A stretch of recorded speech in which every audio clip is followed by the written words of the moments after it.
پاکستان نے diplomatic front کے اوپر کچھ نئے انیشیٹوز لیے ہیں، جس میں 2 پاکستان کے ڈیلیگیشن، ایک بلاول بھٹو کی سربراہی میں اس وقت امریکہ ہے جو یورپ کے بھی بعض ممالک کا دورہ کرے گا، اور دوسرا طارق فاطمی صاحب کی سربراہی میں روس کا دورہ کر رہا ہے۔ دونوں بہت اہمیت کے حامل ہیں۔ روس کے ساتھ بھی معاملات میں بہتری آنی چاہیے، لیکن واشنگٹن نے اس سارے کرائسس کے اندر یہ جو پاکستان کی انڈیا کے ساتھ جو معاملات چل رہے تھے، کرائسس لائک سچویشن، جنگ والی کیفیت کے اندر رول ادا کیا۔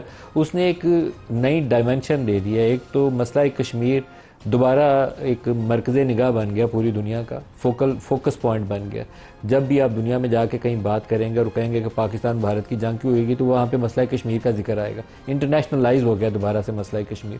دوسرا جو ٹرمپ صاحب نے کہا کہ انہوں نے سیز فائر کرائی ہے، اور مارکو روبیو جو ان کے سیکرٹری آف اسٹیٹ ہیں، انہوں نے دونوں طرف بات چیت کے ذریعے دونوں کو قائل کیا، میڈییٹ کیا۔ اس سے جو انڈیا کا ہمیشہ سے یہ ایک واویلا ہوتا تھا کہ یہ تو بائی لیٹرلی طے ہوگا، اس میں انٹرنیشنل کا کیا کام ہے، وہ بھی دفن ہو گیا، کیونکہ ایک بڑی پاور نے آ کے دونوں کا پیس بروکر کیا، سیز فائر انشور کی۔ تو 3-4 اس میں ڈائمنشنز آ گئی۔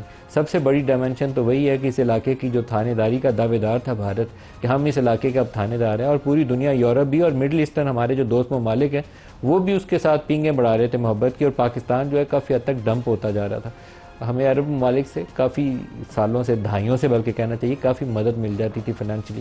کبھی تیل ادھار مل جاتا تھا ڈیفرڈ پیمنٹ پہ، کبھی $1-2 ارب چاہیے ہوتے تھے وہ مل جاتے تھے۔ IMF کے پروگرام کے وقت زیادہ ایسی ضرورت پڑتی ہے، لیکن اب ہماری ناک کی لکیریں نکلتی تھیں، شرائط بھی رکھتے تھے، انٹرسٹ ریٹ بھی رکھتے تھے، اور پھر ساتھ رسوا بھی پاکستان ہوتا تھا، سر جھکائے ہوئے جاتے تھے، پھر جا کے وہ $1 ارب ملتا تھا، اور ساتھ وہ کہتے تھے IMF کے پروگرام پہ عمل کرو گے تو آئندہ سے پیسے ملیں گے، نہیں تو نہیں پیسے ملیں گے۔ تو وہ ساری چیزیں، وہ جو اس کا ایک متھ بن گیا تھا انڈیا کا کہ وہ علاقے کا تھانے دار ہے اور ہم کمزور ہو گئے، وہ متھ ٹوٹ گیا اس کا، اور قوم نے دوبارہ یونائٹڈ ہو کر ثابت کر دیا کہ یونٹی ہو اس قوم میں تو کوئی بھی چیز مشکل نہیں ہے، سب کچھ حاصل کیا جا سکتا ہے۔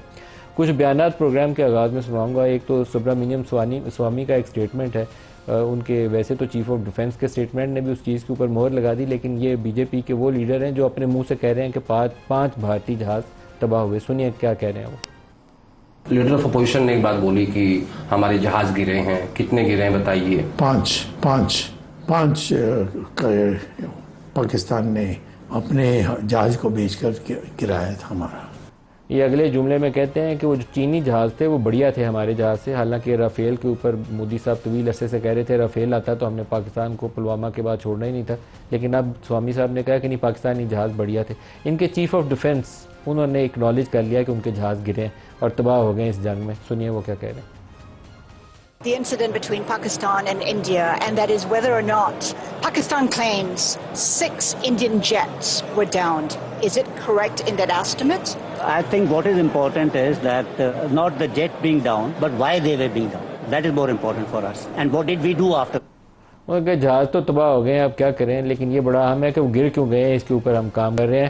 پاکستان کے chairman joint chief of staff general Sahir Shamshad, جس ایونٹ میں یہ بھارتی چیف آف ڈیفنس سٹاف نے سٹیٹمنٹ دی، اسی موقع کے اوپر پاکستانی جو chairman joint chief of staff ہیں انہوں نے بھی ایک انٹرویو دیا، انہوں نے کیا کہا، سنیے۔